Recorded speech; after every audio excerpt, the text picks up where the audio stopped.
call this meeting to order. This is the Finance Committee meeting, Wednesday, November 20th. The first item on the agenda is the election of the committee chairperson, so I wanted to see if we had any nominations for that. Mike Burke. I'd like to nominate Deb Ritchie to continue as our esteemed and talented chair. Thank you. Do we have a second? Thank you, Jill. Any other nominations? Okay, I guess we'll vote on that then. All in favor? Can I just say out loud, I just would love to, since there was some conversation about this. Sure. I just would love to clarify why there was conversation. Okay, sure. Deb has worked hard as budget chair, and we're grateful that she's willing to continue in that. I just wanted to be clear that there was background conversation because there's a lot of work that the board has to do. And I just wanted to make sure we had all talked about and thought about the fact that we want to make sure everybody nobody has, any given person, no one has too much on their plate, and that all of us are up and running. So that's why there was background conversation. It had nothing to do with any individuals. But I do think we have to think organizationally. I agree, and I just wanted to note this is a committee. I'm just the chairperson. I call the meetings and I run the meetings, but everybody has to come to the table and do the work. And the Board of Education as well. So this is just a place where we discuss and request information, and then the full board opines on all of this. So I think we just need to keep in mind what our role is, and everybody at this table has a job to do. Yep. But thank you, Jill. Okay, again, so all in favor of that nomination? Opposed? Okay, so I am elected the chair, so we'll begin the meeting. And the second item is the review of the October 2019 financial report. Mr. Chairman, can I just make a comment first? Sure. This is just just particularly maybe for Georgiana, who's new, this is a monthly reporting out of our accounts that the board has asked us to do. Because normally we don't report out on every particular month, so this will take place every month as a matter of process. So with that, I'll turn it over to Rich, who's done a very nice job. And major things this year, or you'll see, are this month, are sort of staff turnover accounts. You'll see some offsets in special education, a minor adjustment to excess cost, and the accounting of the 5 paraprofessionals. We also committed to some contracts this particular month for strategic planning and for architectural, so you'll see those built into, along with some insurance savings. So that's a big picture, but I'll ask Rich to go through the details. So previous to the last month, we'll start with the memo and then we'll go to the PowerPoint. So the overall highlight through the end of October, we are forecasting a positive balance of $388,652, or approximately 0.39% of budget. All the RCs, with the exception of special ed, account for a positive $399,543. Special ed is forecasted right now at a negative $10,891, or relatively flat. Just going through some of the highlights of the RCs. Similarly to last month, we do have salary savings in RC1 Darien High School due to a leave of absence, about $20,000. We are probably anticipating that at some point those savings would be transferred to long-term substitutes. As we talked about last month, the expenditure for a long-term substitute goes in RC18, but the savings accrued from an employee not earning their salary due to a leave of absence would be within the given RC where they're located at. We do have salary savings at Fitch Academy for $19,284. As is the case last month, salary savings at Middlesex for $51,301. These would likely be transferred to long-term substitutes at some point down in the future as well. And then salary savings from turnover of $4,400 in Middlesex as well. Holmes has had a little staff turnover, and we are projecting $5,062 in salary savings there. Tokenique did have salary savings in a non-certified position for $4,200. New in this forecast, custodial overtime, we are forecasting currently as a negative variance of $28,385. We do have some leave of absences for some of our custodian. They are paid leave of absences, and shifts have been covered via overtime. So we are forecasting currently about $28,000 above budget. Consulting services, so we did have a facilities committee meeting recently where we talked about engaging an architect to study the potential removal of portables at the 3 elementary schools, as well as a library reimagine study. Currently we have one bid in for $34,000, so we did put that in as a negative forecast. That could be adjusted up or down depending on how the other bids come in at, but we did want to at least note that would be a potential expenditure this year. In RC 16, we are projecting a negative forecast of $75,000. That's for the strategic plan that the board voted on last meeting. One of the transfers for this month will be to cover that $75,000. So if that is approved, that negative variance would go away. Similar to last month in personnel, we're projecting a positive forecast of $57,000 in column change, and then budget control remains untouched. Dr. Adley did touch on it.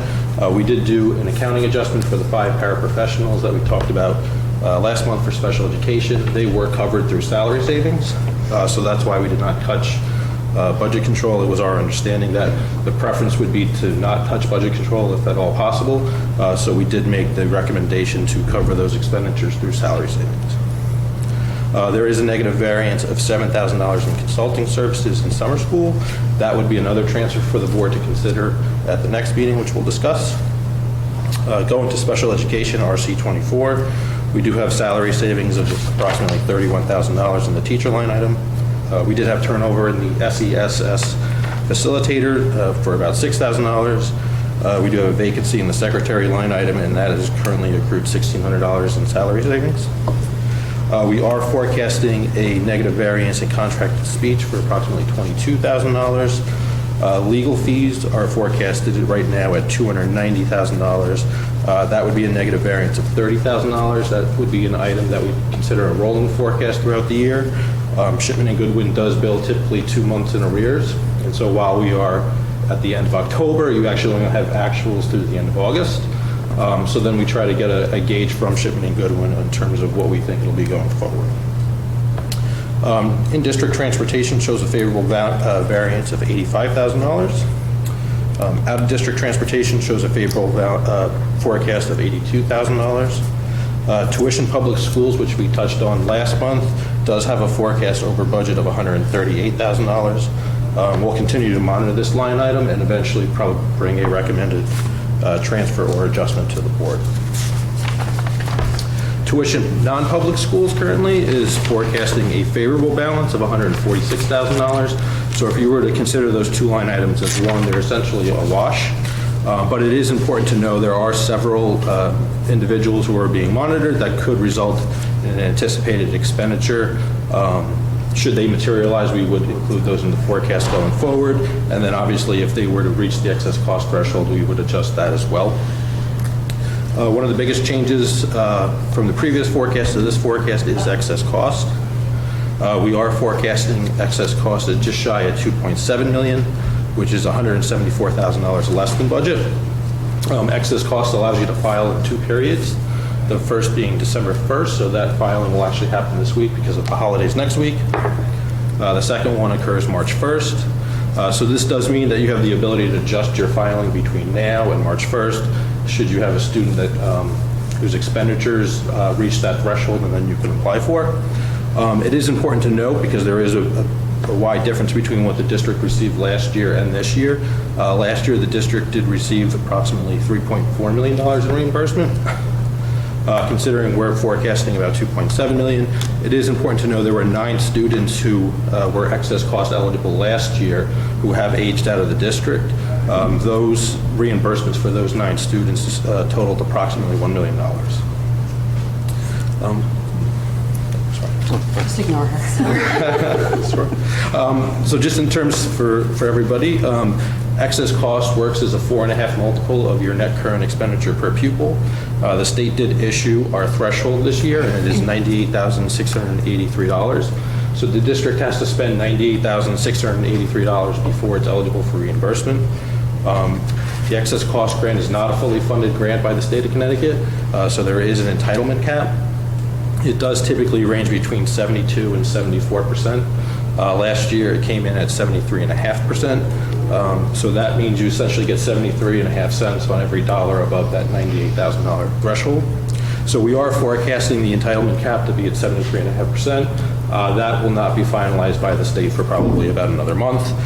Should it go up, we could receive a little bit more. If it goes down, we could receive a little bit less.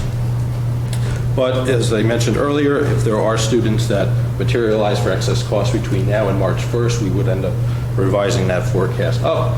or if vice versa, if students were to leave and no longer be a part of the Darien Public Schools nexus, it could actually go down. Then going to RC25 fixed, the forecast for fuel oil is a negative 8,352.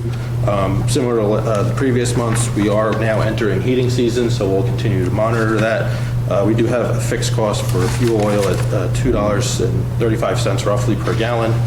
We do have the high school in Middlesex and Hindley on natural gas, so considering this is really their first year there, we'll monitor those savings as they continue.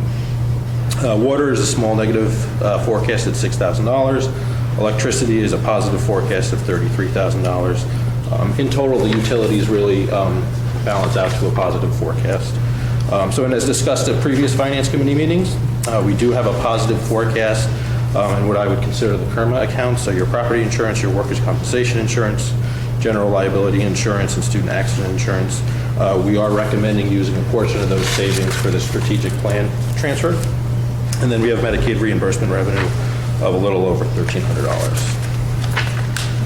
So there are two transfers for the board to... Before we go into the transfers, I think maybe it's good for the committee, if there are questions on each of those RC changes that you went through, I think it's a good time for us to address those.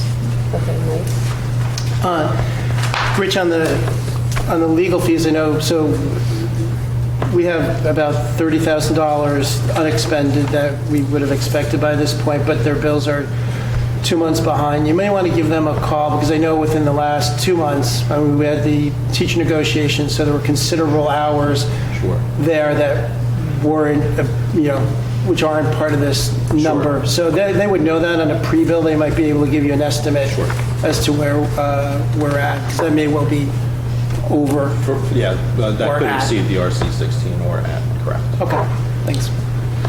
On that, picking up on that, since we as a board are responsible for some portion of that bill, I would love us to manage the board side of that. I'd like to see the legal bill specific to RC16 that are specific board costs. I'd like to see that managed on a monthly basis. So I don't know if that would require Shipman and Goodwin to correctly identify their billing. Well, it's just I'll just say from having to do the bills, so what will happen is that will appear, they'll have it within a couple of days at the end of the month, but then they'll go through an internal process to look at all of those expenses, and some of those may actually be written off, and that's a lot of going back and forth. So it takes them that time to get that bill out, which isn't to say they couldn't give, perhaps like a ballpark, but there's really no way to get that precise information, quickly, just because I know you can't obtain it. Sure. But I think given that it's our oversight, we need to be doing that oversight. So it doesn't have to be tomorrow by any means. But. Well, we can certainly answer that question. There's no problem with a breakdown of where the expenses are going for legal costs. We can do that. Great, thank you. Just for clarification, that's all legal costs, not just associated, even though it's an RC24, it's not just associated with special education?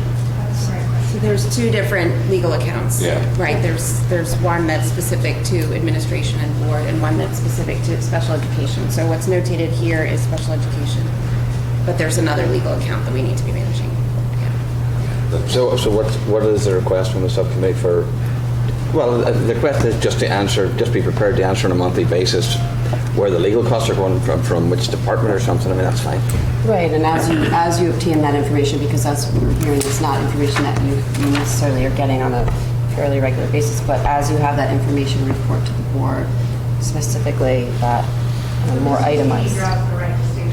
Right. Currently, what you're reporting on is special education. Right, okay. And equal rate, which is the faculty and the student impact. Right. That's what you're reporting on. Correct. Right. Right. So my question is actually an error. That wouldn't be captured on this report, whatever those, Correct. that kind of. Yeah. Oh, yes. Yeah. Okay. Fair enough. Because we're just speaking of RC24 right now, that legal. All right, Variance. so just so I get it, sorry, I'm a slow learner, but, so this RC24 is specific to special education? Correct. Yes. the request you were making is coming out of another account, RC16, you said administration, right? Okay. They're not mutually exclusive, though. There could be a possibility where the board inquired regarding special education, so they're not completely mutually exclusive Maybe like questions. overlap, so Okay. Thank you. there is that distinction. I don't, just to be clear, I don't think you're asking to put that level of detail in this monthly report.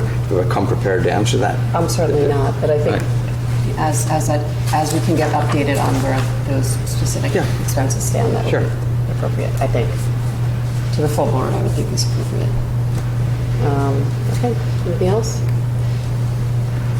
So I wanted to touch on RC12, the overtime. I understand it's a paid long-term leave of absence. Is that, so are we going to see that negative variance continue to grow, or is it something that eventually it'll stabilize and go away? So looking historically, custodial overtime has trended higher than budget. A lot of it is vacation or sick outages.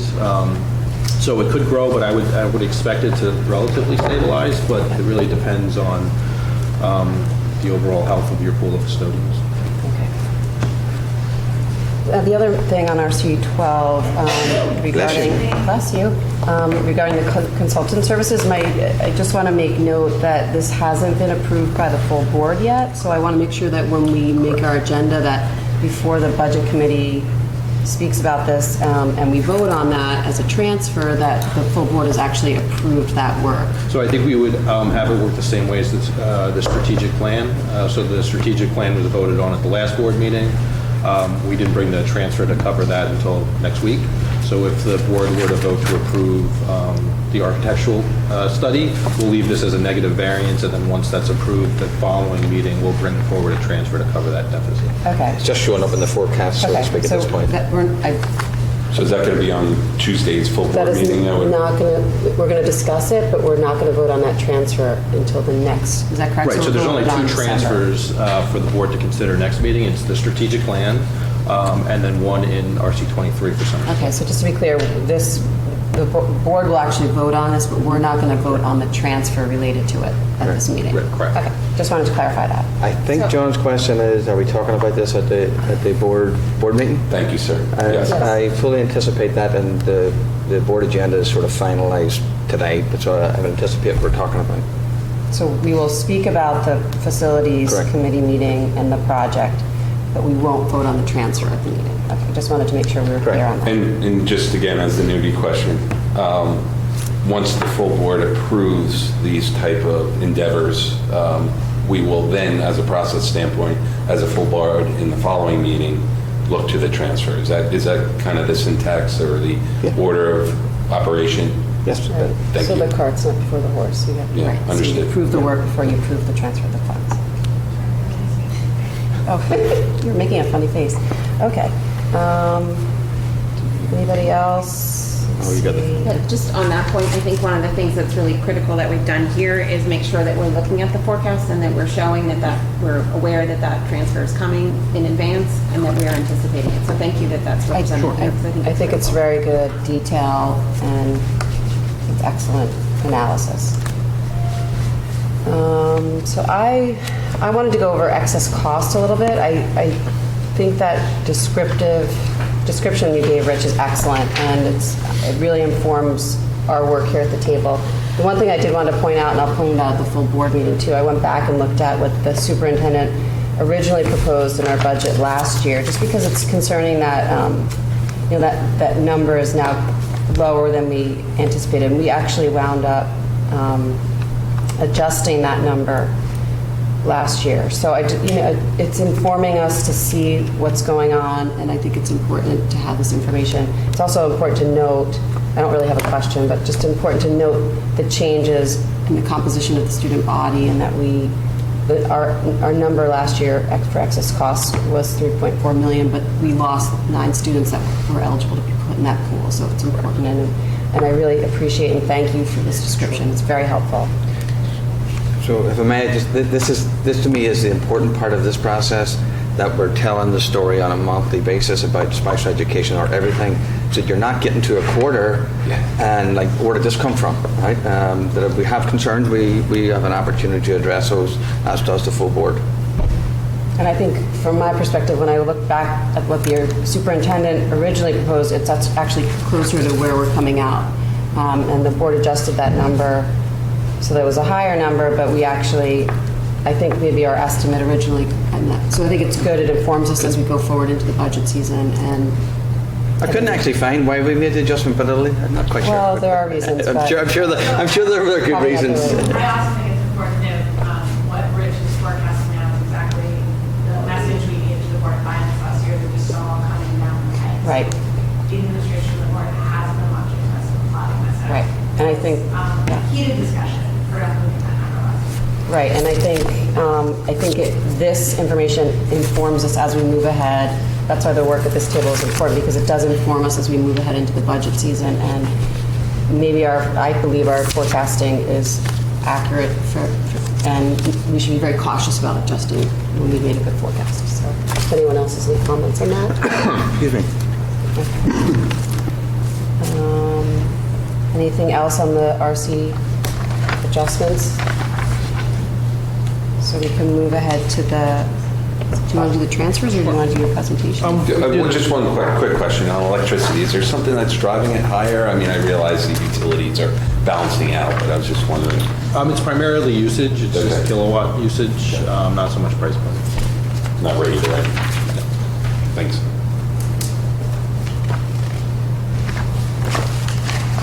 So we can go into the PowerPoint, it does include the transfers, so we'll be able to discuss those. So as we mentioned, right now we are forecasting a positive variance of $388,652, or 0.39% of budget. That is roughly where last year ended up at. We did end up returning about 0.34% of the budget, so relatively in that same ballpark. In terms of salaries, we do report on the 4 areas, salaries, operating, fixed, and equipment. These really make up the balance of the $414,000 positive salary forecast. It is salary savings across a number of RCs. We do have the negative variance for custodial overtime, the positive variance for column change. Again, we have not touched budget control. We do include contracted services as part of salaries in the reporting package. So overall, $414,591. In terms of operating, there is a positive variance of about $37,000. We do have the negative variance for consulting services. That's a combination of the architectural study as well as the strategic plan. A positive variance in supplies, a negative variance in legal fees for special education, a positive variance in special education transportation, and a roughly flat tuition variance across public and non-public schools. Moving to fixed, we do have a positive variance of $109,000. Utilities, as we mentioned earlier, a positive $18,000. We do have the KERMA accounts that we discussed. So this would drop if the board does approve the transfer for the strategic plan. And then moving to revenue, as we mentioned earlier, excess cost is forecasted to have $174,000 of less revenue. Medicaid reimbursement is a positive. So we are forecasting at this point revenue to be lower by approximately $173,000. Can I just interject just one wee point, just the note? It would be probably our anticipation with the board subcommittee's approval and the full board's approval, eventually the transition away from those 4 to the ones that, but we have to work with the time too, because that's the whole budget process. So we're not going to do that this year, but it would be our intent to do that. As it relates to the policy change? Correct. Okay, thank you. So we do have 2 transfers that'll go before the board next week. The first one is for $7,000 for consulting services for Darien Summer School. And then the second one is for $75,000 related to the strategic plan. It would come from workers' compensation, property insurance, general liability insurance, and student liability insurance, as we had mentioned in the past.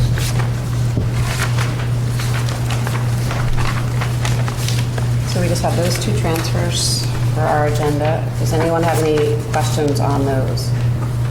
So can you just explain the first transfer? Sure. So there was an additional cost for a prep course during the summer. The budget where we pay either an outside vendor or our own employees, which is consulting services, had inadequate funds to run that course. However, the course is already run. So we are obligated to pay that vendor. However, we have not paid the vendor yet. We are waiting for the transfer. Okay. So the funds would come within RC 23, so we would be taking it from a supply account, which would have excess funds. I would anticipate when you were to see the budget for fiscal 21, You'd be adjusting for that. you would probably see consulting services go up, but you would probably see supplies go down. Okay.